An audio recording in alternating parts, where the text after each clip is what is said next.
Hello and welcome to Food Tank's webinar series. This is Sarah Small. I'm Food Tank's Global Events Director.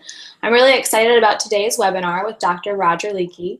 Dr. Leakey is a crop physiologist and tree biologist who has worked in forestry and agroforestry aimed to reverse deforestation and desertification in the tropics.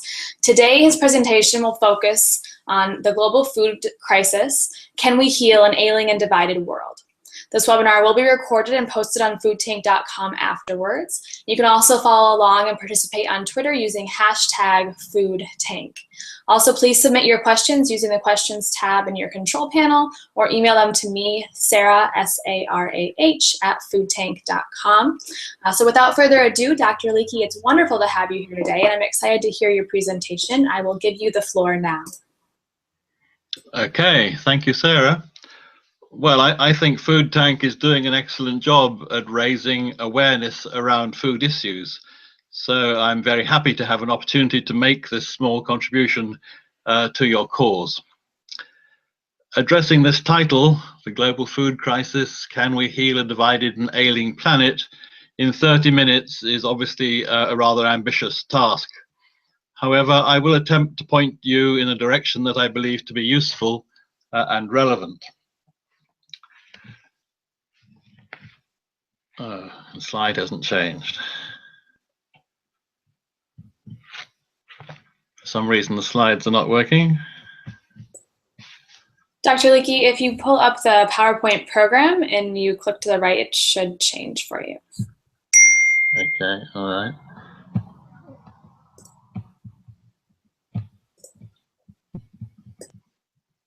It was working earlier. All right, great. Okay. So let's first of all remind ourselves of the scale of the big problems. Here in green, you can see the environmental issues, and in blue are the socioeconomic issues. And all of these numbers are huge and mainly affecting, I think, the same set of people. So something like a half of the world's population, mainly living in the tropics and subtropics, are suffering from some or all of these problems. In the smaller box in the left-hand side, I add some extra facts that I think emphasize some important points peculiar to these issues. So the fact that there are 75% of farmers in the third world that are hungry and malnourished is really rather extraordinary, because these are the people you would expect to be the least suffering the least. The comparison then between the number of people in the rural population, 80% in Africa, and less than 1% in Europe, and I think probably the US as well, is another very big contrast. And the fact that the average farm size is only 2.4 hectares, again, is a big contrast with other parts of the world. So recognizing this scale, let's briefly remind ourselves of how history has resulted in what I'm calling a two-tier society. In effect, the haves and the have-nots, driven, I think, by agricultural development. So first of all, we have had in the past colonialism, I think, creating a two-tier agricultural system with expatriate-owned large-scale plantation agriculture for export commodities, and on the other side, small-scale subsistence farming.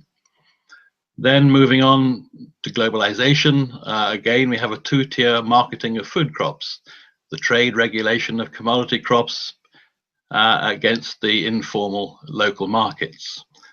And then finally, we had the Green Revolution, which I think presented us with a two-tier technology for staple food crops, the high input mechanized farming technologies against the manual, small scale, low or no input agriculture. The consequence of this is a geographically based and unequal world with very different approaches to agriculture and very different lifestyles. And this map shows the percentage of people living on less than $1.25 a day, and also the different forms of agriculture, the mechanized versus the manual. And in the small boxes, you can see the comparative income So in Africa, something like $450 a day against a total of 67,000 for a farmer in the UK. I shouldn't have said 450 a day. I should have said 450 for a year for the tropical farmers, about $1.25 a day. The next two slides, I think, will just illustrate that in a bit more detail.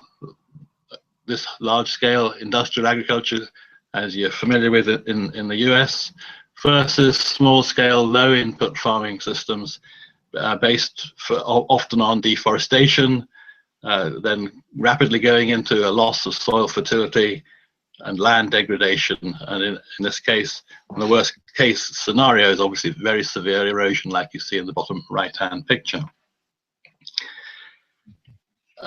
So what we end up with then is a divided world, and I would argue a dysfunctional world, especially with regard to food supply.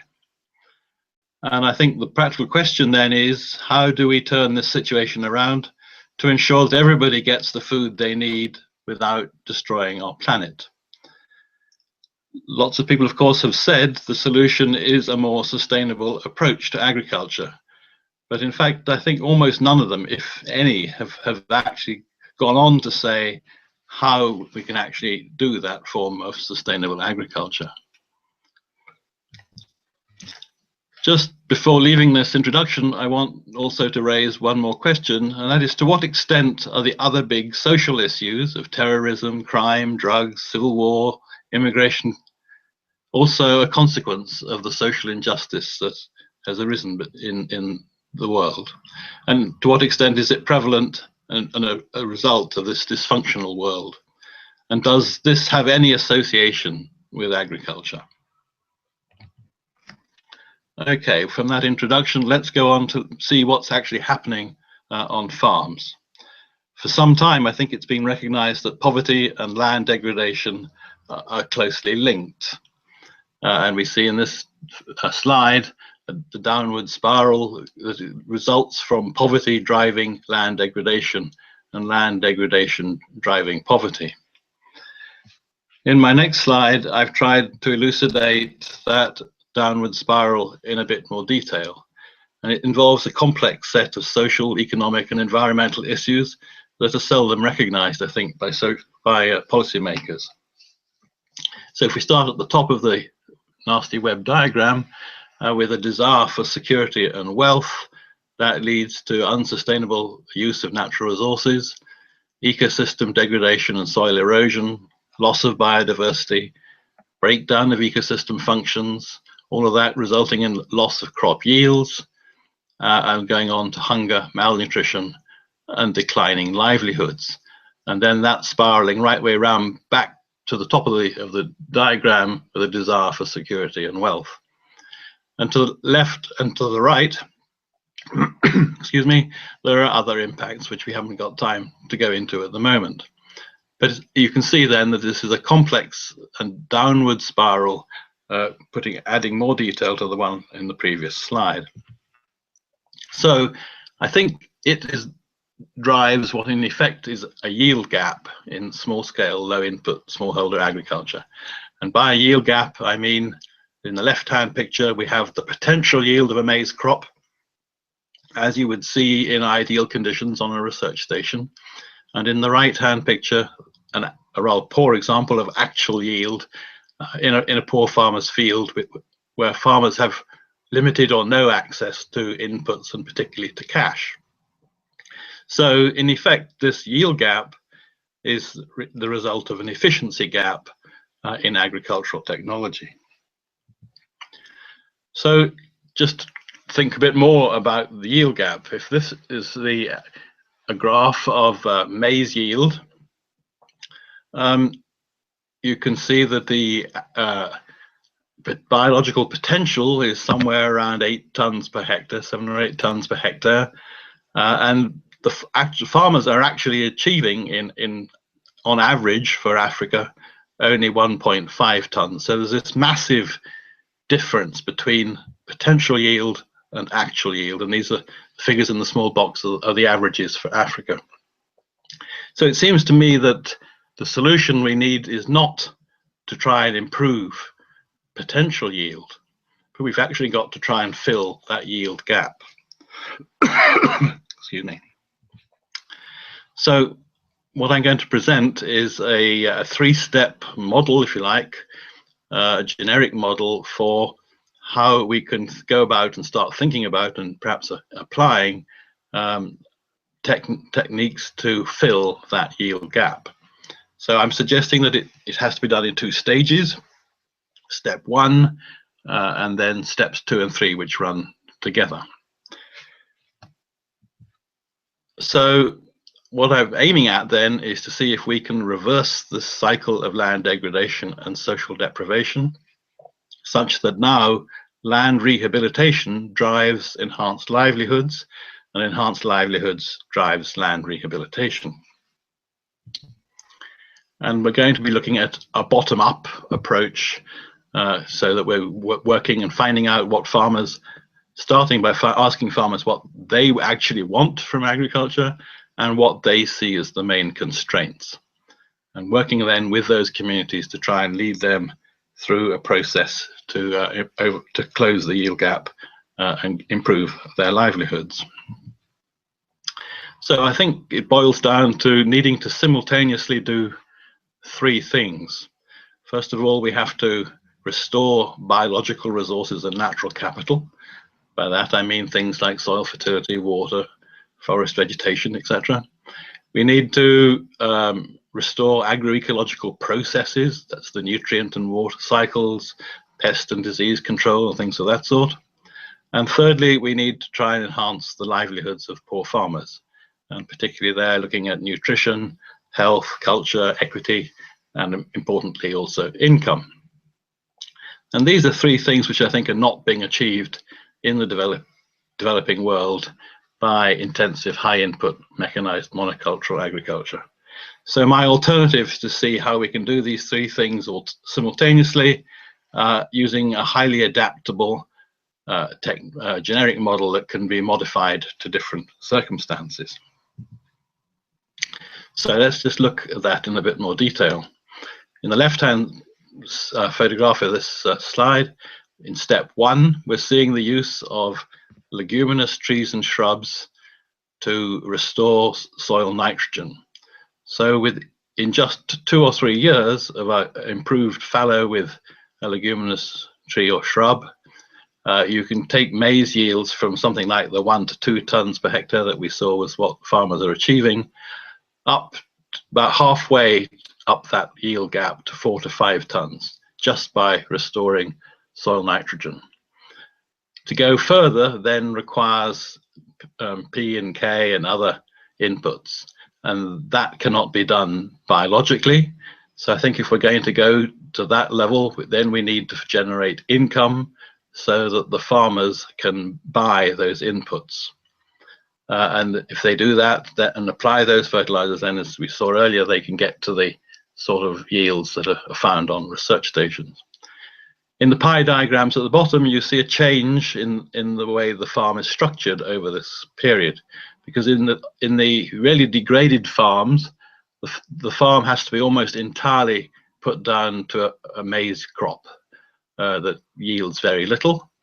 As we diversify it and improve it, both with the legumes and then with the income generating opportunities, you can see that we change that farm structure and create a more balanced set of, say, 4 or 5 different small enterprises. So we can use then species like Sesbania or Calliandra as shrubs to restore soil nitrogen in either improved fallows or what's called relay cropping. And that also starts to improve the agroecological functions of the soil, so that we're starting to create a more healthy soil environment as well as a more fertile one. And that can be done at very low cost. It's just really a matter of collecting seeds from the wild and planting those at high density on a small part of the farming system.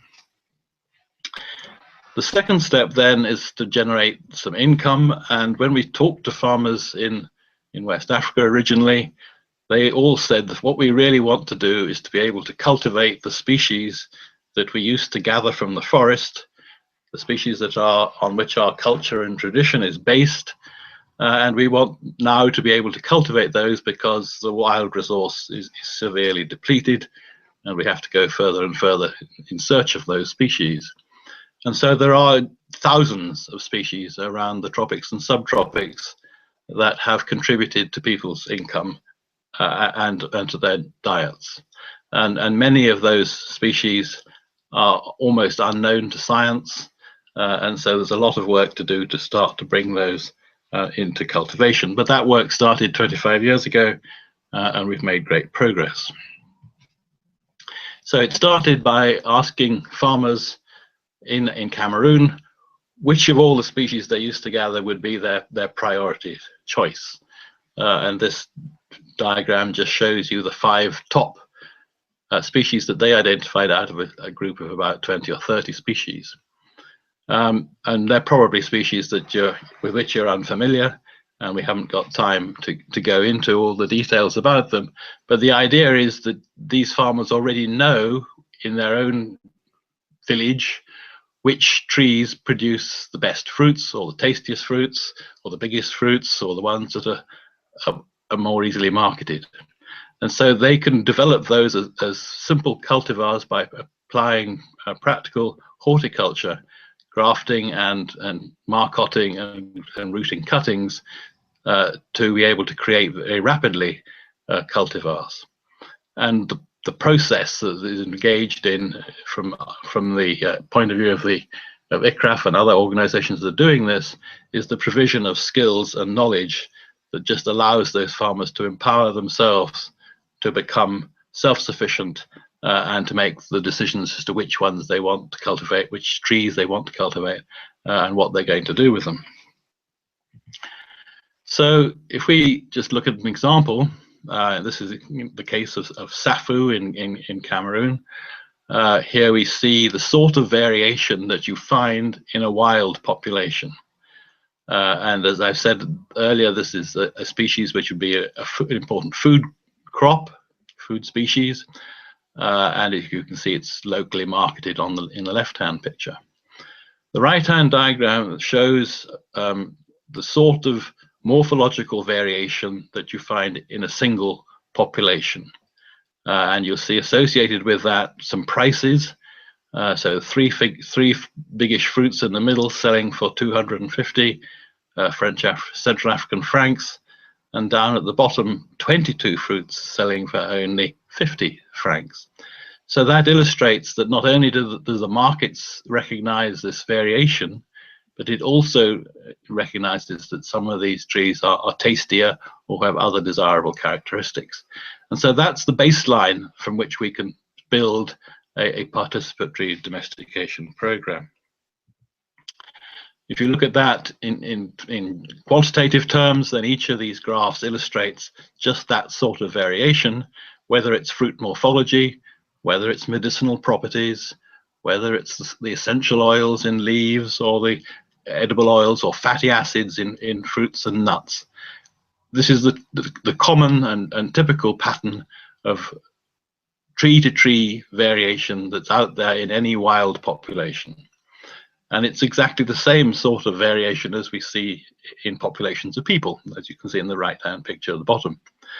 But the important point is that this occurs in every population. So if you're working in different villages in a country, each of those villages has the opportunity to utilize this kind of variation.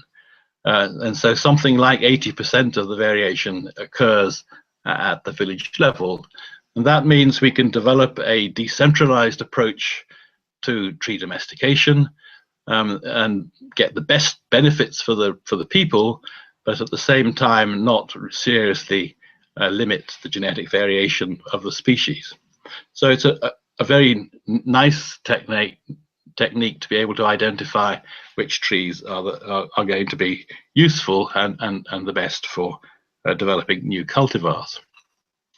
And I think to understand that perhaps a bit better, we need to look at the power of domestication. And what we're looking at here are domesticated wolves. So dogs are in effect varieties of a wolf. And what the dog breeders have done over long periods, hundreds of years, thousands of years perhaps, is to tweak out and tease out the genetic variation that's there in the wild wolf, and to take it in different directions, as you can see from the very different dogs that have been created.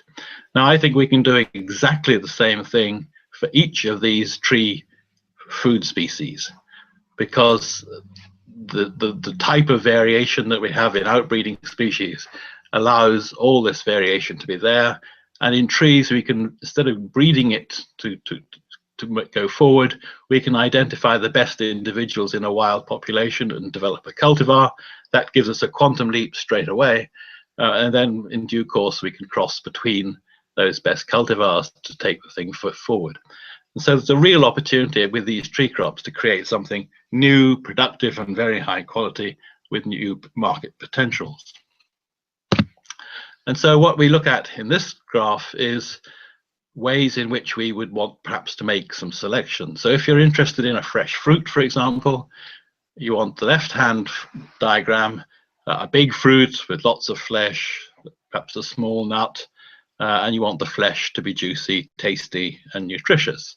Or if you want more interested in the nut, then you want perhaps a small fruit with a big kernel in it, a thin shell so it's easily extracted, and then the high quality of the oil that may be in it, and also again more nutritious characteristics.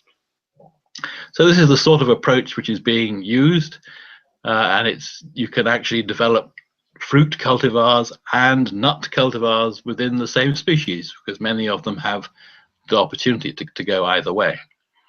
Just one example, one case study in the middle is Alan Black here, which is an oil crop which is being developed for Africa, and it has got to the point where a margarine was recently released onto the market in Europe.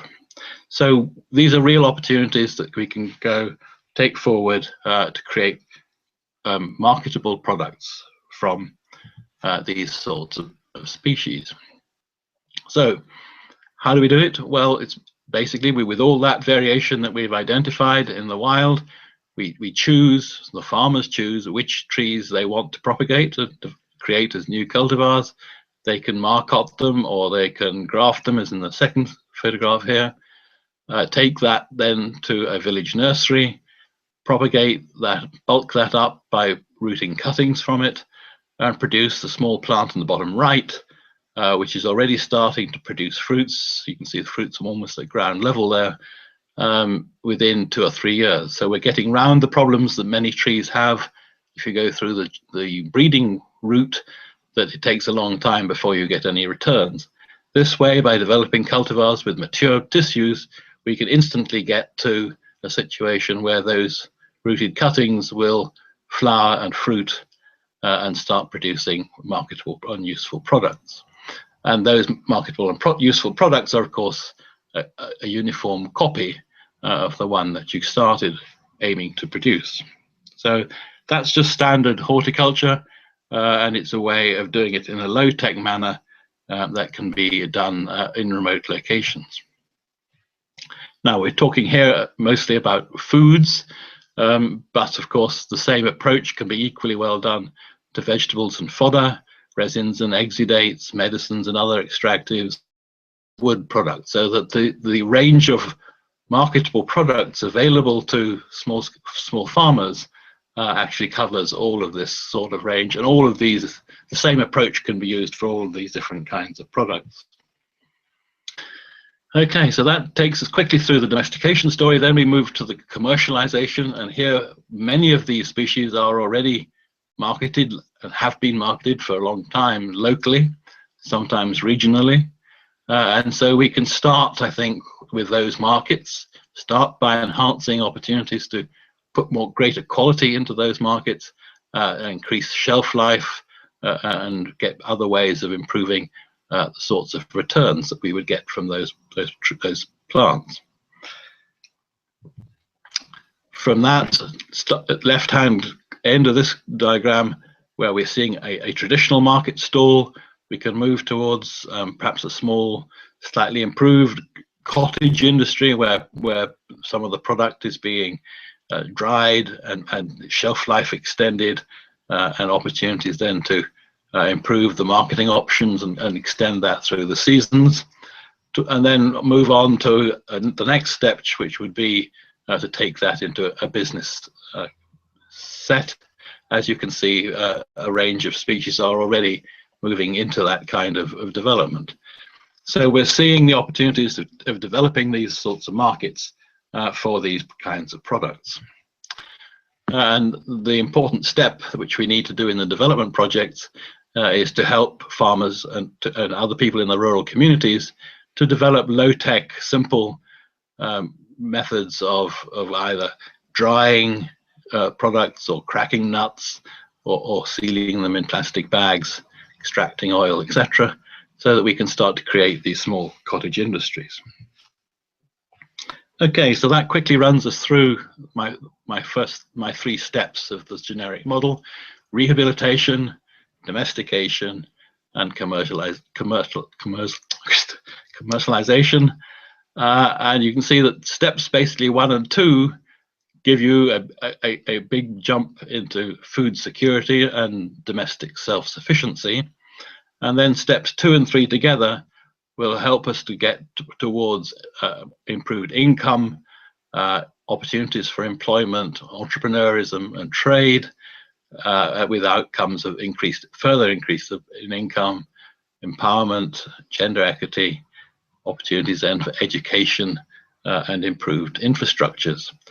And as I said, we can do this with a range of species that is adapted to almost any environment in the world, because there's such a wide range of species available for this kind of approach.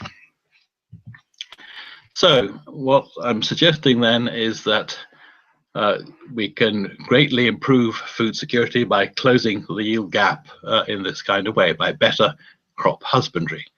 And the scale of that sort of impact, I think, can be 200 to 300% or 500%, whereas a crop breeding approach is probably only going to give us 5 or 10%. And so the real opportunities to move forward rapidly, I think, are there with this kind of approach. Now, in addition to improving food security, we can improve nutritional security, because many of these indigenous fruits and leaves and nuts are rich in micronutrients and therefore very important for people's health and well-being. And the experience of our work in Cameroon over the last 15 or so years has been that the communities can very rapidly make substantial improvements in their income. And the graph here on the left shows the income over a period of 10 years for the average for a number of communities in Cameroon that have been going this kind of route. And you can see they've gone from nothing to about $28,000 in 10 years. And that's been by selling plants from their village nurseries to neighboring villages, and also by selling these sorts of products, fruits and nut products, to those in the community and to those in neighboring communities and local towns.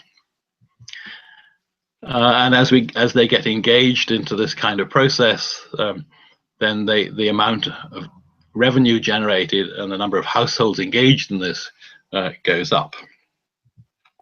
So money really does grow on trees.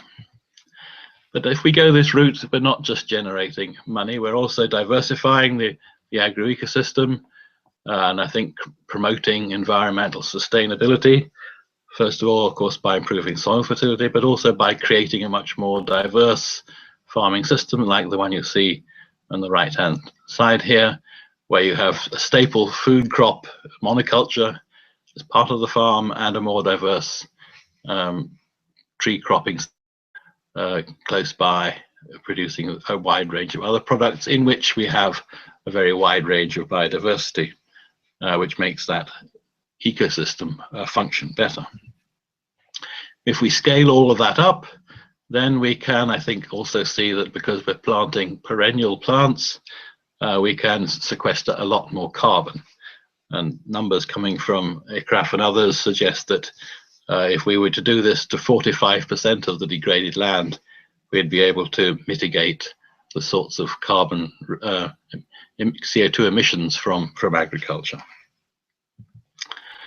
We're also, as I've said earlier, supporting tradition and culture, and all of that is important in social sustainability. And certainly the communities are very excited about the opportunities to go and develop these traditional systems and traditional products because they understand them, they understand the local markets, and they know how to use them, and they appreciate them in many, many ways. And as we've suggested earlier, we're also promoting the economic sustainability of the communities by helping them to get into small businesses, by helping them to create employment opportunities, and then to use the money from that first to buy fertilizers, but then to give access to health, education, and local infrastructure, and things like creating, establishing wells in the village, establishing water pumps, etc. All important steps in the development of these communities. So what I'm suggesting then is that we can see a multi-factor exponential impact coming out of this kind of approach, both through the land rehabilitation steps and also through the enhanced livelihood. And I think then we can really see that we can improve food security, nutritional security, we can alleviate poverty, and we can start to have big impacts on the environmental rehabilitation.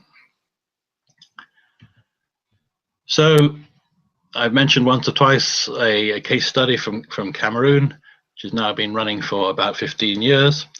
And certainly what those communities are saying is that they see huge impacts on their life. They've been able to buy fertilizers and a cow. They've been able to send their family to school. They've been able to improve their house or build a well or improve their diets and education and opportunities. But the one result that they mention, which excites me the most, is that some of the youths are saying, well, we can now see a future for ourselves in our own villages. We don't have to migrate to the towns and cities looking for work. We can actually create our own careers at home. And I think that's a very important and exciting opportunity. So my story then is, I think we can reverse the cycle of land degradation and social deprivation. We can indeed close the yield gap, and we can see that we have a way forwards. So what this slide is showing is going back to my original spiderweb diagram, where we were seeing the cycle of land degradation and social deprivation. We can actually see that we can reverse that. The red arrows here suggesting the quick way from the step one, and then the brown and the blue arrows showing how we can reverse the cycle through the processes of tree domestication and commercialization of those products to get back to the real impacts that we need of those new businesses, employment, etc., etc. So hopefully, I think we can say perhaps we don't really have a food crisis. Maybe we have more of a crisis of common sense. If we are to feed 8 to 10 or 12 billion people, I think we need a single, fully functional economic and social system that is based on sustainable agriculture, one in which trees play both agroecological and production roles in the revegetation and the rehabilitation of degraded land. So I think this means that we need the industrial nations to play a more constructive role in the tropics, helping to eliminate the division through a more sustainable approach to agricultural development. And so the blue arrows here in trying to indicate the need for improved interaction and a more engaged way in which the North or the industrialized countries can actually work in the tropics itself, so that we're not just exporting natural resource to the industrial countries. We're actually developing the value adding and the processing and the industries actually in the tropics itself. Going back then to the concept of a two-tier agricultural system and the history we've seen in the past, I think we've seen the first tier, if you like, the industrial countries, the red arrows here, growing over the last few hundred years, and the yellow arrows in the tropics declining. And what we now need to see is this cross-fertilization between the two to create a new and more vibrant agricultural economy, and one that is diversified in all these many different ways. And so we have a cross-fertilization between tier 1 and tier 2.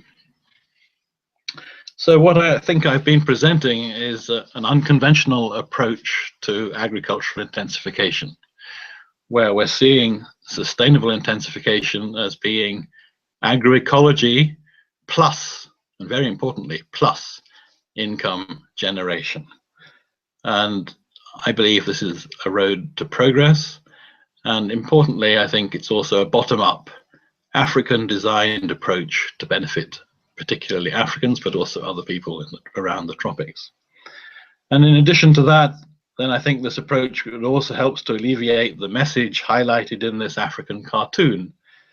White hands give a little and take a lot. We need to be getting a greater equity around the world.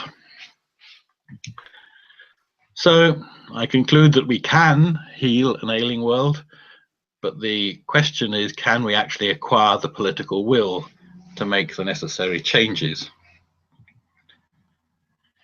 So, summary, drawing to a close, my summary is based around the cycle of land degradation, putting it in its historical context of population growth, globalization, social injustice, climate change. That, I think, is the issue, the problem that we're trying to address. And if we can reverse that cycle in the middle, then I think we can see we perhaps have a way forwards. So finally, the International Tree Foundation, of which I am vice chair, promotes the planting of trees, especially in Africa, for environmental rehabilitation and the enhancement of local livelihoods. And we would like to invite you to join our centenary project, aiming at planting 20 million trees in Kenya. Kenya is the country in which ITF originated some 91 years ago. And I hope that that is something which you might like to do. And finally, if I've said anything which interests you today, and about which you want to know more, then I hope you might be able to find it in this book, Living with the Trees of Life, Towards the Transformation of Tropical Agriculture. And there are some contact details there. Thank you very much. Thank you, Dr. Leakey. That was great and a really informative presentation. We do have a lot of questions from listeners, so for the next 10 minutes or so, we'll get through as many as possible. But just a reminder to our listeners as well to continue to send your questions either using the chat box, Twitter using #foodtank, or emailing me, sarah@foodtank.com. So Dr. Leakey, I'd like to start by asking you a question from a listener that reads, you mentioned using legumes to restore soil and fill the yield gap. Are you spreading this knowledge in any particular way to farmers or by providing seeds, etc.? No, it's work which has been initiated by ICRAF at least 25 years ago. It's done by basically by farmer to farmer dissemination of information and by dissemination of seeds. So it's done very much at the local level. Many of the species are available locally. And it's basically a matter of acquiring those seeds from whatever source, and there are many different possible sources, and the farmers doing that for themselves. Great, thank you. And our listener named Claire wants to know, what is the role of compost in returning nutrients to the land, and who would be funding these projects? Well, compost is one source of organic matter, and one way of enriching the soil.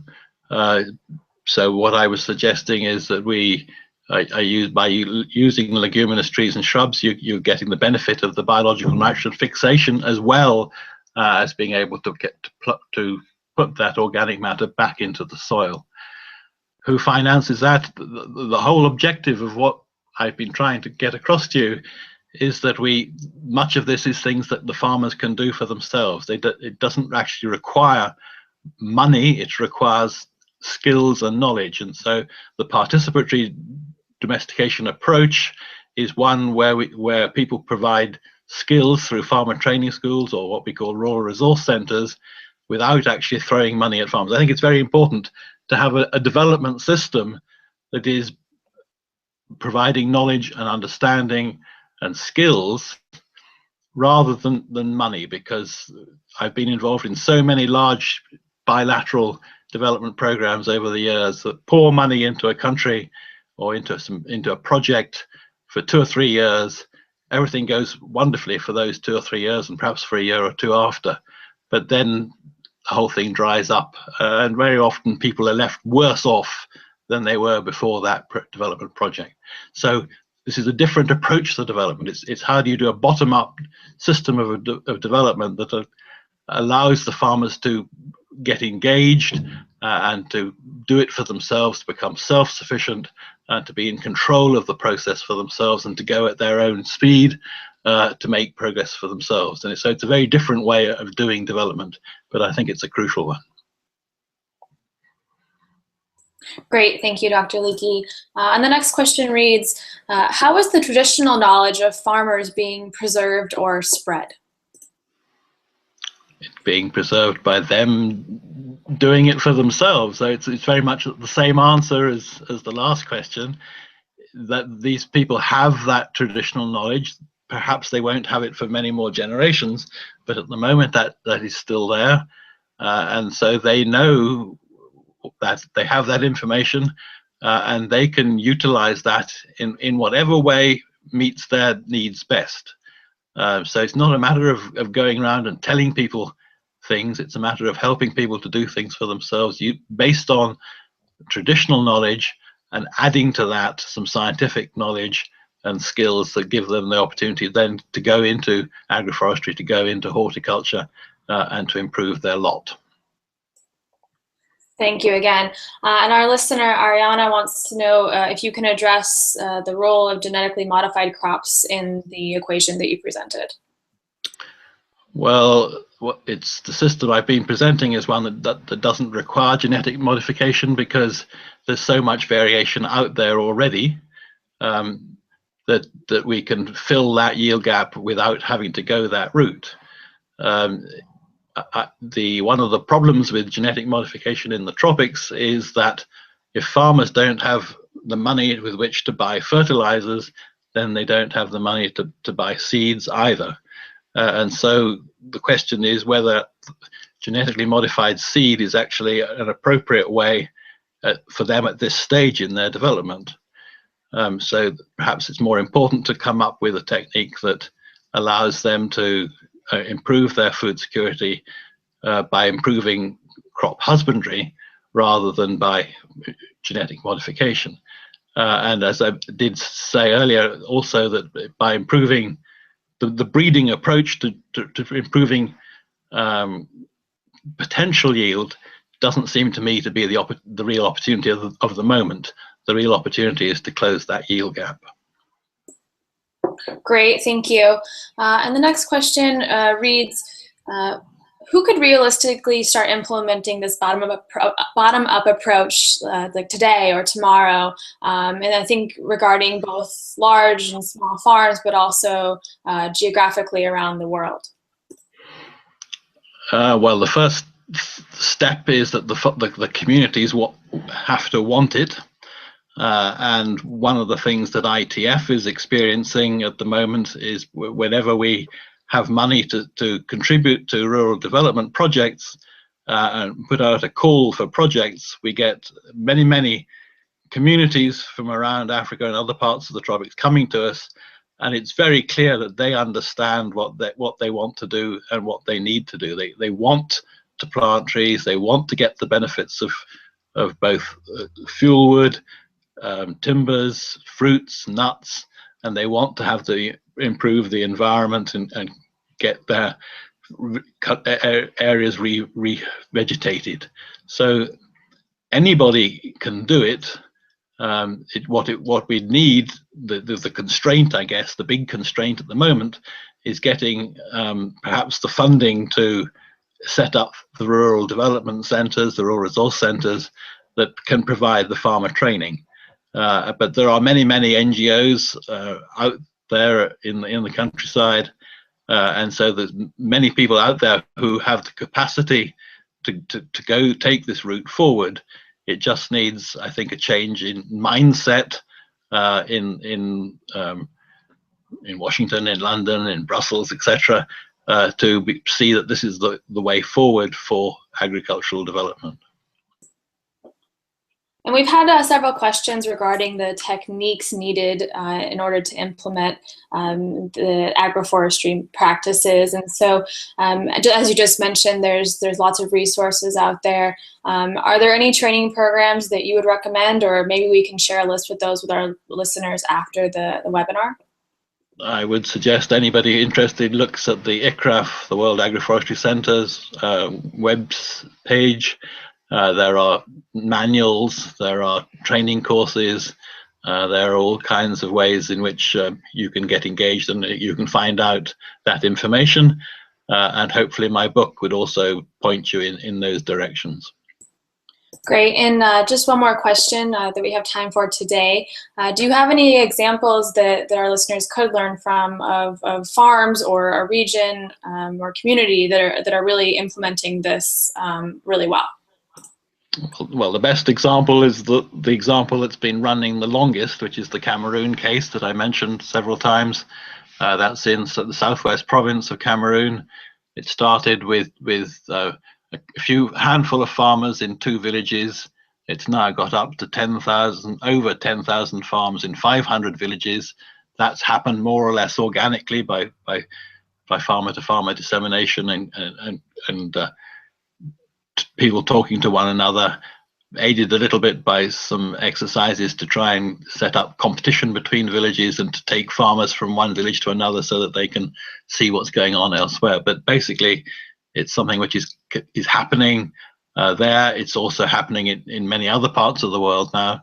I have been involved in similar sorts of projects in the Solomon Islands, in Papua New Guinea, in other parts of Africa, and in Latin America. So it's an approach which is catching on quite fast and beginning to pop up all over the place. But the best example is this Cameroon one, and there's a lot about it in the literature. Great, thank you, Dr. Leakey. And it sounds like a lot of people will be following up with more information to learn more for their own knowledge as well. So thank you again for joining us today, and thank you again to all of our listeners for sending in their questions. It was truly a pleasure to have you.